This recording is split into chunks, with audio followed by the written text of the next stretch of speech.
escudriñando cada día las Escrituras para ver si estas cosas eran así. Hechos 17:11. Con ustedes, el hermano Fabio. Porque ya está en acción el misterio de la iniquidad. Segunda de Tesalonicenses 2:7. ¿Desde cuándo estaba en acción para los tiempos de San Pablo el misterio de la iniquidad? En un momento lo sabremos.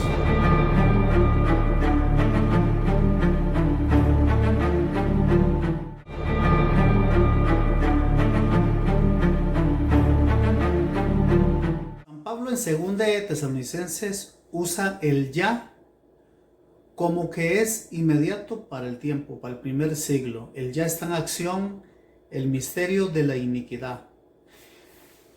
En realidad San Pablo nos deja en la cuerda corta porque no nos da mucha información. En realidad el misterio de la iniquidad solamente se encuentra en 3 textos bíblicos en segunda de Tesalonicenses 2. Entonces, como no existe suficiente información bíblica, lo que podemos hacer son especulaciones al respecto. Lo que se aprovechan en esto los teólogos para cualquier movimiento de ceja, decir que ya viene el anticristo. Y todos los intentos por dar una profecía bíblica que el anticristo ya está majando los talones son intentos fallidos.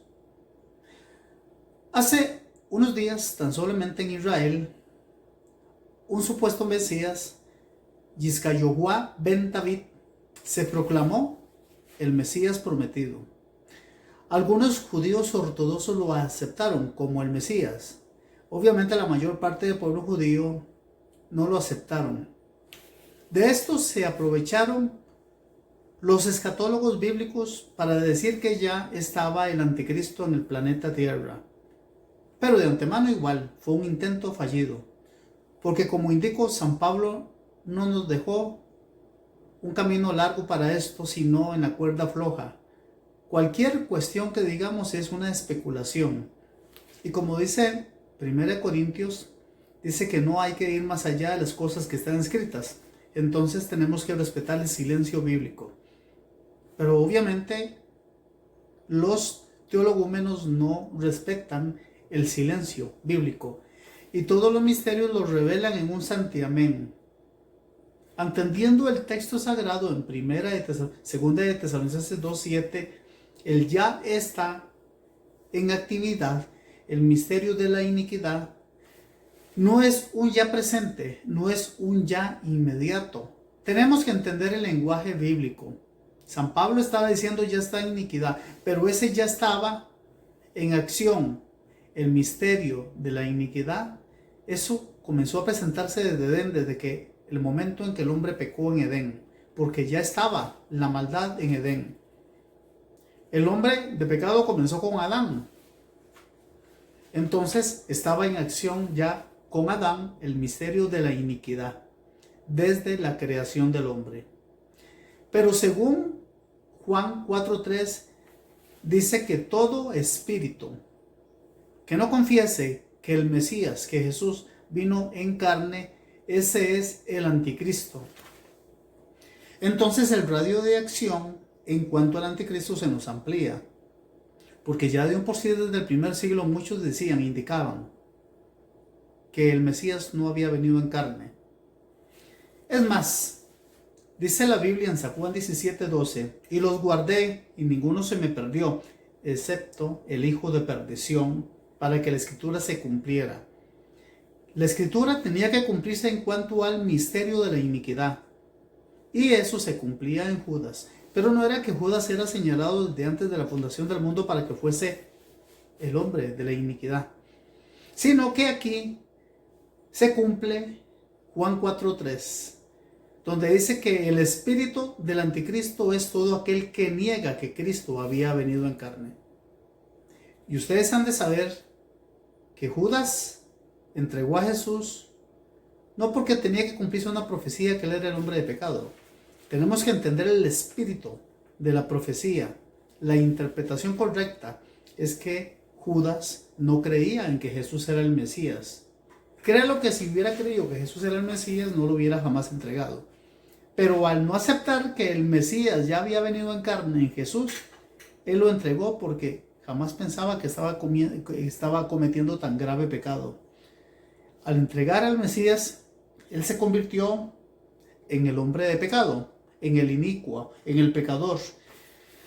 Así es que el tema del hombre de pecado es un tema que es una bola de nieve. Por medio de los años va arrastrando, por medio de los siglos y aún por medio de los milenios, va arrastrando hombres de pecado y anticristo. Dice 2 de Tesalonicenses 2:4, el cual se opone y exalta sobre todo lo que se llama Dios, siendo objeto de culto. Hemos visto a través de la historia muchos hombres a este prototipo de 2 de Tesalonicenses 2:4. Y haciendo una mención muy corta y muy vaga del tema, podemos mencionar a Antíoco Epífanes, unos 400 años antes de Cristo, que fue también que cortó el sacrificio en el templo del Señor. Daniel habló de él en sus profecías. Por eso Jesús llamó hombre de pecado a Judas. Y no era porque la tenía contra Judas, era porque Judas no le había aceptado como que él era el Mesías, el Hijo de Dios. Y podemos poner un ejemplo muy claro del tema.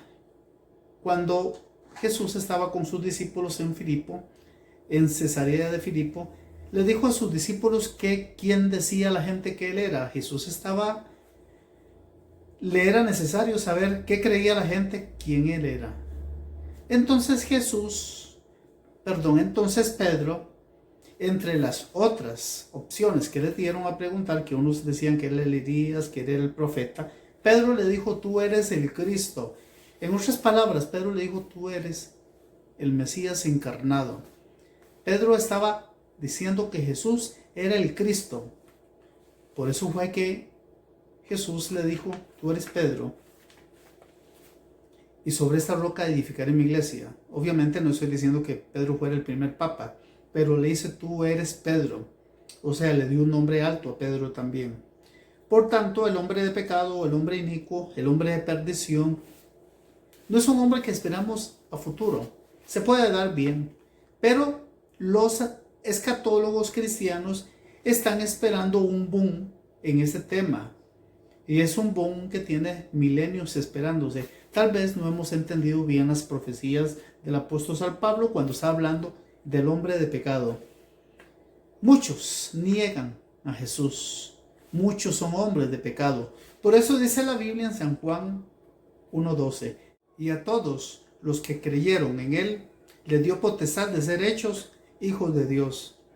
Más atrás dice el 11, y los que no le recibieron.